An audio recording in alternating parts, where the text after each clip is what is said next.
Husband wife দুইজনই এত বেশি ব্যস্ত থাকি, দুজন দুজনকে সময় দিতেই পারি না। তাই আজ প্ল্যান করলাম দুজনকে একটু সময় দিব। আসসালামু আলাইকুম, আপনারা সবাই কেমন আছেন?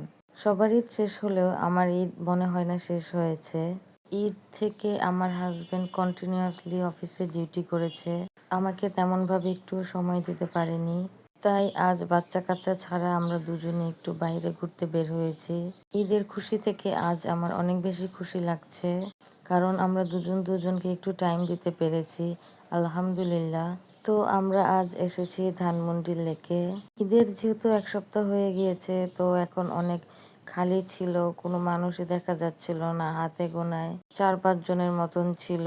আর বাইক পার্কিংয়েও একদম ফাঁকা ছিল। তো আমরা এখন বাইকটা পার্ক করে দুজনে মিলে চলে যাচ্ছিলাম। আমরা দুজন যখন একা কোথাও বের হই, আমাদের যে রিলেশনের টাইমটা ছিল সেই স্মৃতিগুলো আমার খুব বেশি মনে পড়ে যায়।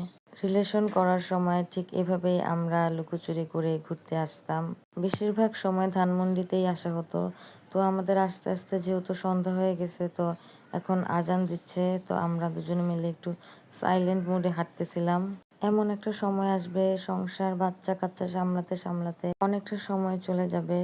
আর যখন বাচ্চারা বড় হয়ে যাবে আর আমরা একটু ফ্রি থাকবো, হয়তো এরকম ফিলিংসটা আর থাকবে না যে আমরা বাইরে কোথাও ঘুরতে যাই কি দুজন দুজনকে সময় দেই। যে কোনো কিছুরই একটা সময় কিংবা বয়স সবকিছুরই পারফেক্ট একটা টাইম থাকে।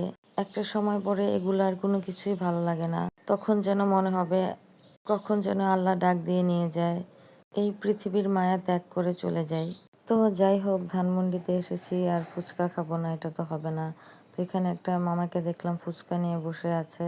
এখানে যে আমরা ফুচকা অর্ডার করলাম, তো ফুচকাটা এত বাজে ছিল, কি আর বলবো। আমি তো একদমই খেতে পারিনি, ফুচকাগুলো ফালিয়ে দিতে হয়েছিল, এত পরিমাণে ঝাল ছিল কি বলবো, খাওয়ার মতন ছিল না। তাই আর এগুলো ভিডিও করিনি।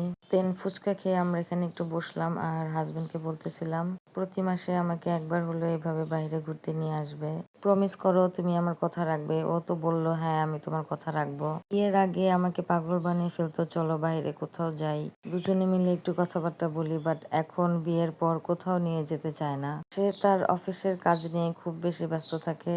তো আমাদের ঘোরাফেরা শেষ করে আমরা এখন বাসায় চলে যাচ্ছি। আপনাদের সাথে দেখা হবে নেক্সট কোনো ভিডিওতে। তত পর্যন্ত ভালো থাকবেন, সুস্থ থাকবেন, আল্লাহ হাফেজ।